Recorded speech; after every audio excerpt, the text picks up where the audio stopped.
Hi there, it's Sam from poodles.co.uk. Thank you very much for joining me today. Today's project is this one. It's a Christmas box. Yes, I know we're in July, but that's okay. Christmas in July is a fun thing to do. And we have got a beautiful suite in our new catalogue with lovely, lovely, beautiful patterned papers, matching ribbon in cherry cobbler and garden green. These cute little embellishments. I don't know what they're called. What are they called? Boxwood wreath embellishments, which you can actually stretch out. You don't have to have them as a circle. And I brought in an old favourite stamp set to go along with it. But I love it. And I've got the new, I've lost it. Where have I put it? The new Ticket Tab Border Punch. So cool. How cool is that?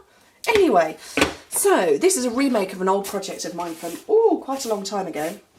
So long ago, I can't even remember the paper that it was that I used. But I put the little border along it then with a different one that we had, so I thought it'd be fun, let's bring it back in again. Okay, full sheet of designer series paper please, thank you very much. 12 by 12. How cute is that? That one's got Christmas trees on the back. It's so cute, love it. So 12 by 12 inches, which is 30.5 by 30.5 centimetres. Let me twist my bracelet round. So score it on the first side at 2 1/4, 5 3/4, 8 and 11.5 inches, which in metric is 5.5, 14.5, 20 and 29. Turn it to the right and score it at 2 1/4 and 9 1/4, which in metric is 5.5 and 23.5. Now, if you're going to do this project, do it with a random pattern. Don't go for one that has got an obvious right way up and wrong way up, because this part is going to fold over. So if you had, well, put it this way, you'd have upside down things. I did look at doing Christmas trees on one of them and I went, oh no, I can't do that, the trees will be upside down. So that's no good. So I decided to go with a random pattern again. Oh, actually, here you go. If I fold this over, if I fold this the wrong way round, my Christmas trees would be upside down. That's no good to anybody. So do make sure that you're using a pattern that doesn't matter if it's upside down, side to side, round and round. Okay.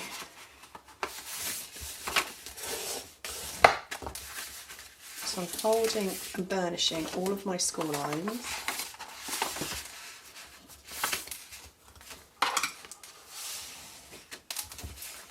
And then the final part is the tab. When you're folding a long sheet of paper and you've got a thin bit, go quite gently with it. Right, okay, so this is the top because you've got a longer part than here at the bottom. So this bottom panel is only 2 1/4 inches, whereas that one is 2 3/4 of an inch.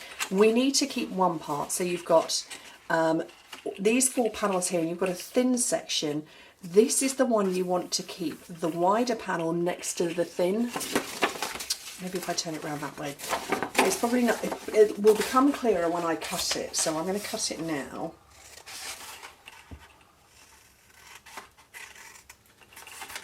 And it will make more sense. So at the top, that's the bit we want to keep, so we want to just keep that bit. We're going to get rid of all of this section here. I'm quite brave with my scissors. If you're not, come in with your trimmer. I say that, but I can't see it properly, so I'm going to have to use my trimmer today. Oh, I managed to catch a wire. I really can't see it, so... And I don't want to cut that one off, so I'm going to get that one out the way, because knowing me, I'll go whoosh, and it'll be gone.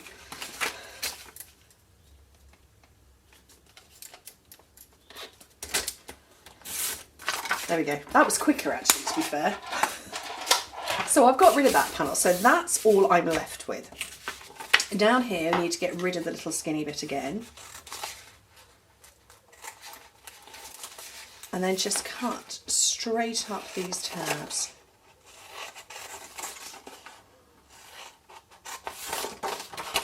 Okay, now before we start putting it together, there's some bits I want to do. So I want to get my nice tickety edge going. I'm just, sorry, that bracelet is going to annoy me. Let me twist it around.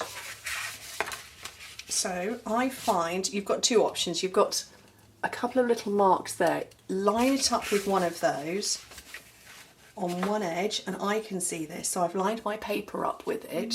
You can't very well, I'm sorry. And then you slide along, and these bits that you've cut out, you then line them up with this metal part here, the silver part, and then you know you're in the right place.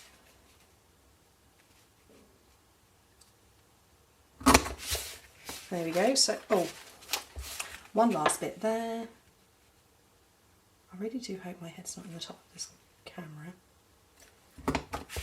There we go. So you've got this nice wiggly line. So when I come and do this one, this measures 3.5 by 2 inches, so 9 by 5. If I start in the same place, lining it up the same, when I slide it along,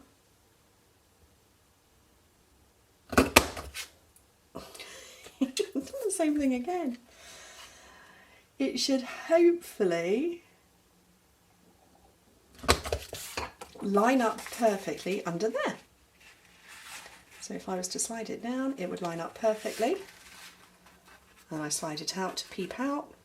There we go. Right, so I'm going to put some fuse on here.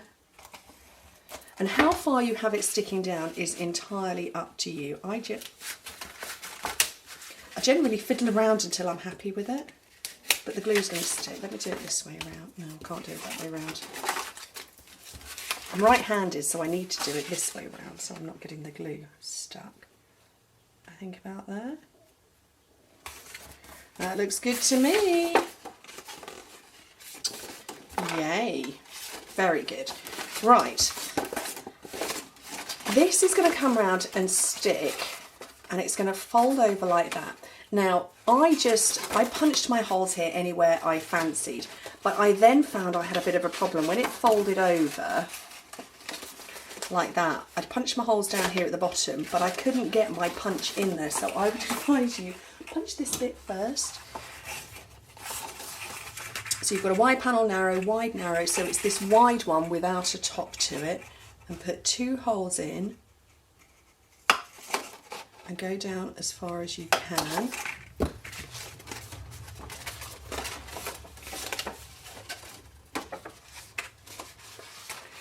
Turn it around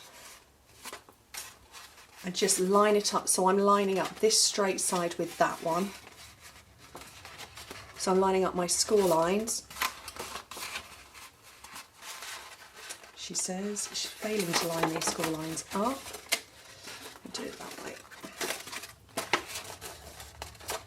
Grab a pen, mark there, and through there. So when I want to come and punch these holes in, which I can't see at all, I can see one of them. Can't see the other one. I'm doing it the wrong way round.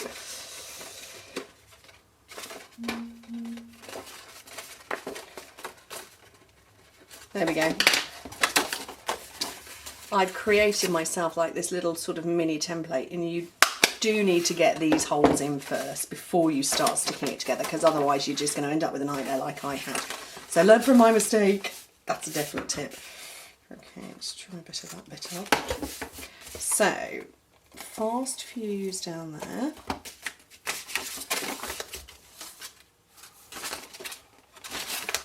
For a minute I punched in the wrong place. I haven't, that's the front of the box. Okay, 2 sides in and the back. Oh, I've just repainted my nails because they were getting a little bit faded, and I've managed to streak. Look at that. Oh dear. So that will fold over and my holes should line up nicely, which they do. So I've got the beautiful garden green stitched satin ribbon here.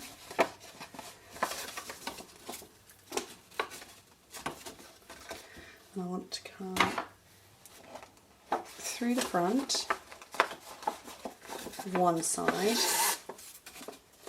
This is probably one of those jobs you should have done also before sticking it together, but we're okay.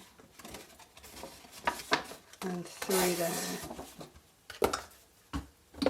Love it. It's nice to have a ribbon in garden green. I don't think I've ever known a garden green ribbon before.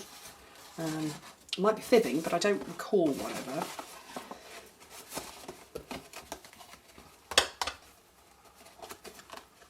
Let's poke through the inside of there and there.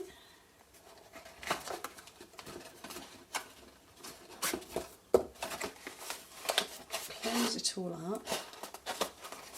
Oops. Detangle your ribbon.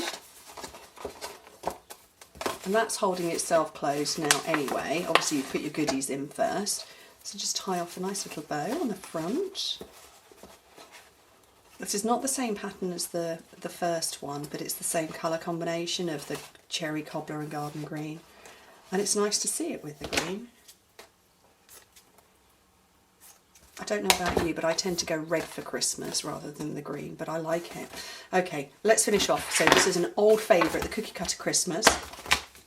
Our Christmas catalogue won't be out until September, so we're in July, and I'm just going with sort of what I've got to hand. So what's these say? We've got, that was the one I used before, warm heartfelt greetings. Wishing you, we'll go with that one. Wishing you a season as sweet and joyful as the friendship we share. Oh, that's sweet, isn't it? Okay, so to measure up, I take my stamp and I lay it on my grid paper. I've got the imperial side up, so I'm going to go for 1 by 2 1/4 inches. Grab my trimmer, hand it out, and I'm just looking for a scrap of Whisper White. So I said 1 by, I don't remember, 2 1/4 inches. So 1 by 2 1/4 inches. It's really going to be quite snug. And I shared this tip the other week, and I'm going to reshare it in case you didn't see it. Go for a block that is bigger than your stamp, so that you can see through it easily. I know this is a see-through stamp, but if I go, well, actually that one could possibly work as well, but I'm going to be a little bit too tight up on the edges, and you get this sort of distortion if your stamp is too close around the edge. That's maybe a shade too big, but it's okay. I'm trying to teach a principle rather than getting the right block and what have you. So I don't know why I'm lining it up. It's see-through, I can see through it, but I can see all the way around my stamp very easily, and I can see all edges of the paper. Wishing you a season as sweet and joyful as the friendship we share. Oh, that's too cute. And then to finish off, these boxwood wreaths. I like to say they do unwind. There's an end. So we have a stamp set with a house, and you could put that round the door. How cool is that? Obviously I'm going to stick with it being a wreath, but it's wired, which is really good. And I found that glue dots work best for this, for sticking these on, and you sort of blob them onto leaves randomly.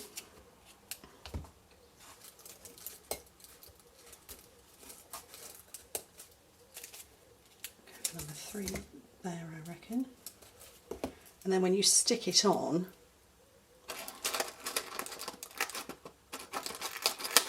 it sticks quite happily. So to finish off, my dimensionals. Oops, dropping everything off my desk. See, look, I'm streaking nail polish everywhere now. It's properly dry, but it doesn't want to stay. Can't remember what this colour is. And there we go. Christmas in July. How cute. Love it. Love the paper. Particularly love that ribbon, although I clearly can't do the cross-stitch side, but you know, there we go. Anyway, thank you ever so much for joining me. Hope to speak to you soon. Bye.